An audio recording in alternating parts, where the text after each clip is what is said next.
ఎందుకంటే ఈ రైల్వే కట్టకు ఆ పక్క ఉన్నటువంటి ఊరిని రైల్వే గేట్ కి ఈ పక్క లైన్ కి ఈ పక్క ఉన్నటువంటి ఊరిని కలిపేటువంటి ఒకే ఒక బ్రిడ్జ్, పాత బ్రిడ్జ్ అంటారు. కొత్త బ్రిడ్జ్ ఆ వైపున ఉంది. ఈ బ్రిడ్జి పూర్తిగా శిథిలమైంది. ఎప్పుడూ కట్టిన ఈ బ్రిడ్జిని మళ్ళీ పునరుద్ధరించడం కోసం ప్రతిపాదనలు తయారు చేయాల్సిన లేట్ అవుతూ ఉంది. ఎప్పుడు చూసినా మనము దీనిపై నుంచి ఒక రాయి కింద పడి మనిషి చనిపోయాడనో, ఒక కారు వచ్చి వాళ్ళు గుద్దేస్తే ఆ కారు బయటకు వచ్చేసిందనో, లేదా ఎవరో నడుస్తా ఉంటే పెద్ద గుంత ఉంది దాంట్లో పడిపోతే కింద వెళ్ళిపోతాడనో, ఇట్లాంటి భయానక పరిస్థితులు ఆదోని పాత బ్రిడ్జ్ లో ఉన్నాయి. నిన్న వర్షం పడితే వర్షపు నీళ్లు ఇలా ఎగిలిపోయి చాలా భయానకంగా తయారైన పరిస్థితి. ఏ నిమిషంలో కుప్ప కూలిపోతాదో అనే బాధలో ప్రజలంతా కూడా భయభ్రాంతులకు గురైన పరిస్థితి. దీన్ని సవరించాల్సిన అవసరం ఉంది. ఎప్పటికప్పుడు ఎమర్జెన్సీ పనుల కింద ఏదో చేస్తా ఉన్నాం, కానీ దీన్ని పూర్తిగా కూలగొట్టి, ఈ బ్రిడ్జిని పూర్తిగా కూలగొట్టి కొత్త బ్రిడ్జిని కట్టాలనేటువంటి ప్రతిపాదనలు నేను తయారు చేస్తా ఉన్నాను. సుమారుగా 86 కోట్ల రూపాయలు దీనికి అవసరం అవుతుందని అంచనా. ఈ అంచనాలు తీసుకెళ్లి నేను ఢిల్లీలో మంత్రులను కలిసి దీనికి కొత్త బ్రిడ్జి ప్రతిపాదనలు చేస్తాను. ఎందుకంటే మీరు చూస్తా ఉన్నారు, ఒక పక్క బైపాస్ రోడ్డు, కర్నూలు ఆదోనికి సంబంధించిన బైపాస్ రోడ్డు సుమారుగా 240 కోట్ల రూపాయలతో పూర్తి కావచ్చింది. అది అయిపోగానే అంత లోపల దీనికి కూడా అనుమతులు వచ్చి దీనికి కూడా డబ్బులు శాంక్షన్ అయితే దీన్ని డిమాలిష్, ఎందుకంటే ఆ పక్క రోడ్డు పూర్తయితే రోడ్డు మీద రాకపోకలు వెళ్ళడానికి అది సరిపోతుంది. అప్పుడు దీన్ని కూలగొట్టినా ఇబ్బంది లేదు. ఇప్పుడు సైమల్టేనియస్ గా దీన్ని, ఇది బాగా పాతపడింది కదా అని దీన్ని కూలగొట్టేసామనుకోండి, దీని మీద వచ్చేది వేలాది వెహికల్స్ వెళ్లే దారి లేక ఇబ్బంది పడతారు. కాబట్టి ఎప్పుడెప్పుడు బైపాస్ రోడ్డు పూర్తి చేస్తామా అని వేచి చూస్తా ఉన్నాం. బహుశా ఈ సంవత్సరం ఆఖరి లోపల, అంటే పండగ సంక్రాంతి పండగ లోపల బైపాస్ రోడ్డును పూర్తి చేస్తాం. తర్వాత బైపాస్ రోడ్డు పూర్తి అయిన వెంటనే అప్పటి లోపల దీనికి అనుమతులు తెచ్చుకుని వీలైనంత వరకు కూడా దీన్ని కొత్త బ్రిడ్జి అంటే వేరే చోట బ్రిడ్జి కట్టలేం, దీన్నే పూర్తిగా కూలగొట్టి కొత్త బ్రిడ్జి కట్టాల్సి వస్తుంది. తప్పనిసరిగా ఈ వచ్చే సంవత్సరం లోపల ఈ పని కూడా మొదలు పెట్టాలనుకుంటున్నాం. కానీ అంతవరకు ఆగుతుందా అనే భయం వేస్తుంది. మీరు చూశారు, అట్లా చేయి పెట్టి లాగితేనే బ్రిడ్జి గోడ వచ్చేస్తుంది, అంత భయానకంగా ఉంది ఈ పరిస్థితి. గత 20 ఏళ్లుగా ఈ దురవస్థ, ఈ బాధని ప్రజలు అనుభవిస్తూనే ఉన్నారు.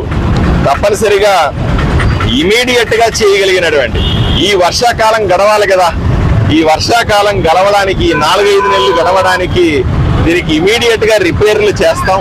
ఎక్కడెక్కడైతే సిమెంట్ పూతలు చేయాలనో, ఎక్కడెక్కడ పెద్ద రంధ్రాలు ఉన్నాయి దాన్ని నింపాలనో, ఇవన్నీ కూడా ఈ 4 నెలలు పూర్తి చేసుకొని వచ్చే సంవత్సరం కొత్త బ్రిడ్జి కోసం పనులు మొదలు పెట్టాలనుకుంటా ఉన్నాం. కురిసిన వర్షానికి సుమారుగా పట్టణంలో ఒక 5-6 కాలనీస్ ఇళ్లలోకి నీళ్లు పోయినాయి సార్. కానీ కూటమికి చెందిన ఎమ్మెల్యే కానీ నాయకులు కానీ ఎవరు ప్రకటించలేదని చెప్పి చాలా మంది ప్రజలు బాధపడుతున్నారు సార్. ఏం చెప్పారు? నిన్న వర్షానికి చాలా ఊర్లో గుంతలమయమైంది. నీళ్లు ఎక్కడంటే కాలనీల్లో ఇళ్లలోకి వెళ్ళినాయి. వీలైనంత వరకు కూటమి నాయకులంతా తిరుగుతా ఉన్నారు. నాకు నిన్న ముందుగా నిర్ణయించుకున్నటువంటి మీటింగుల వల్ల కర్నూలు కలెక్టర్ ఆఫీస్ లో అలా కర్నూలులో ఉన్నటువంటి ప్రతిపాదనల కోసం అక్కడ ఆగాల్సి వచ్చింది. అందువల్ల నేను నిన్న లేకపోయినాను. అందువల్ల ఈ రోజు రాత్రి నేను మళ్ళీ ఆదోనికి వచ్చేసరికి రాత్రి 12 గంటలు దాటింది. అప్పుడు కూడా వర్షం పడతా ఉంది. ఆ 12 గంటల రాత్రిలో కూడా మున్సిపల్ కమిషనర్ ఫోన్ చేసి ఈ నీళ్లు ఇలాగే పడితే రేపు పొద్దున కల్లా ఏమవుతుందో తెలియదు, మార్నింగ్ 5 గంటలకి అప్డేట్ చేసుకుందామని 12 గంటలకు ఫోన్ చేశాను ఆయనకి. మళ్ళీ 5:30-6 గంటలకు ఆయన నిద్ర లేపండి. నేను పడుకోవడానికి ఒక 1 గంట అయింది. లేచేసరికి 6-6:30 అయింది. అప్పట్లో ఆయన ఫోన్ చేశాడు. ఊర్లో వర్షం పడింది కానీ పెద్దగా ఆ సమస్య తగ్గిందండి, ఇబ్బంది ఏమి లేదు అని చెప్పాడు.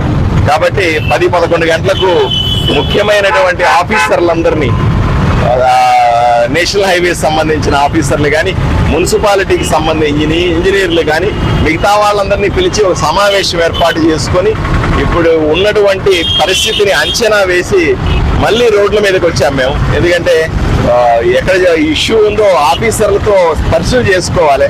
పక్కని నీళ్ళు వచ్చినాయి, నేను వచ్చి గవాలు వచ్చి నీళ్ళు దిగేస్తే కూడా ఇబ్బంది అవుతుంది. ఎందుకంటే ఆఫీసర్లు లేకుండా, పని వాళ్ళు లేకుండా ఏం జరుగుతుందని అంచనా లేకుండా కూడా రాలేం. కాబట్టి కొన్ని గంటల సమయం తీసుకున్న మాట వాస్తవమే, కానీ అలర్ట్ గానే ఉన్నామన్న విషయాన్ని తెలియజేస్తాం. చాలా మంది తిండి గింజలు కూడా లేకుండా నష్టపోయిన ఇల్లు కూడా ఉన్నాయి సార్, కొంతమంది ఇల్లు కూడా పడిపోయాయి సార్. అట్లాంటి వాటికి ఏమైనా ప్రభుత్వం ద్వారా ఎవరికైతే పూర్తిగా ఇంట్లో తిండి గింజలతో సహా నీళ్లు వచ్చేసినాయో వాళ్ళకందరికీ కూడా ఈ రోజే రేషన్ ఏర్పాటు చేస్తా ఉన్నాం.